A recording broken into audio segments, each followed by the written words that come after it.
নমস্কার, আপনারা দেখছেন বঙ্গবার্তা, সবার কাছে সবার কথা। আমরা আজকে একটি মুলতুবি প্রস্তাব এনেছিলাম। সেই মুলতুবি প্রস্তাব কাটছাট করে আমাদেরকে পড়তে দেওয়া হয়েছে। আপনাদের সুবিধার্থে আমরা মুলতুবি প্রস্তাবটি আমরা কি দিয়েছিলাম জমা সেটা আপনাদেরকে জানাচ্ছি, যার উপরে দাঁড়িয়ে পরবর্তীকালে মাননীয় বিরোধী দলনেতা শুভেন্দু অধিকারী মহাশয় তিনি আপনাদের উদ্দেশ্যে তার বক্তব্য রাখবেন।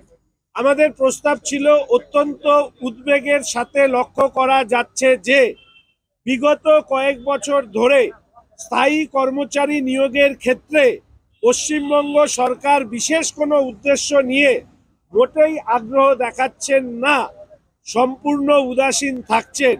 সরকার এবং সরকারের বিধিবদ্ধ নিয়োগকারী সংস্থাগুলি যেমন public service commission, staff selection commission, college service commission, school service commission, primary teachers recruitment board, police service recruitment board, municipal service commission সহ নিয়োগকারী সংস্থাগুলি নিয়োগের জন্য দীর্ঘদিন অনিয়মিতভাবে পরীক্ষা নিচ্ছে বা আদৌ নিচ্ছে না। ফলে প্রচুর সংখ্যক সরকারি কর্মচারী ও শিক্ষক পদে শূন্যতার সৃষ্টি হচ্ছে। কিছু কিছু ক্ষেত্রে এই শূন্য পদগুলিতে অস্থায়ী চুক্তিভিত্তিক কর্মী বা অবসরপ্রাপ্ত কর্মীদের চুক্তির ভিত্তিতে নিয়োগ করা হচ্ছে। এই ব্যবস্থা সামগ্রিক ওয়ার্ক কালচারকে ব্যাহত করছে এবং কাজের নিরিখে কর্মচারীদের মধ্যে অসাম্যের সৃষ্টি করছে। তাছাড়া নিয়োগের ক্ষেত্রেও সরকার এই বিধিবদ্ধ সংস্থাগুলির ভূমিকা সন্দেহের ঊর্ধ্বে নয়।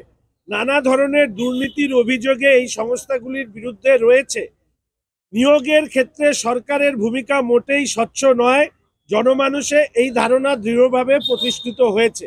তাই এই সরকারের আমলে কত শূন্য পদ কোন কোন বিভাগে সৃষ্টি হয়েছে, সেই শূন্য পদগুলির কতটা কি উপায়ে পূরণ করা গেছে এবং নিয়োগ দুর্নীতি ও অনিয়ম সম্পর্কিত কতগুলি মামলা কি অবস্থায় চলছে, এই সম্পর্কে একটি শ্বেতপত্র জরুরি ভিত্তিতে সরকার দ্বারা প্রকাশিত হওয়া প্রয়োজন। এই অবস্থায় সদনের সমস্ত কাজ মুলতুবি রেখে এই গুরুত্বপূর্ণ বিষয়ের আলোচনার দাবি জানাচ্ছে। এটা ছিল আমাদের প্রস্তাব। সেটাকে কাটছাট করে যেভাবে বলা হয়েছে সেই সম্পর্কে মাননীয় বিরোধী দলনেতা আপনাদেরকে তিনি এসে অবহিত করবেন। ধন্যবাদ। আজকে আর কোনো প্রশ্নের উত্তর এই মুহূর্তে আমি দিচ্ছি। দেখতে থাকুন বঙ্গবার্তা, সবার কাছে সবার কথা।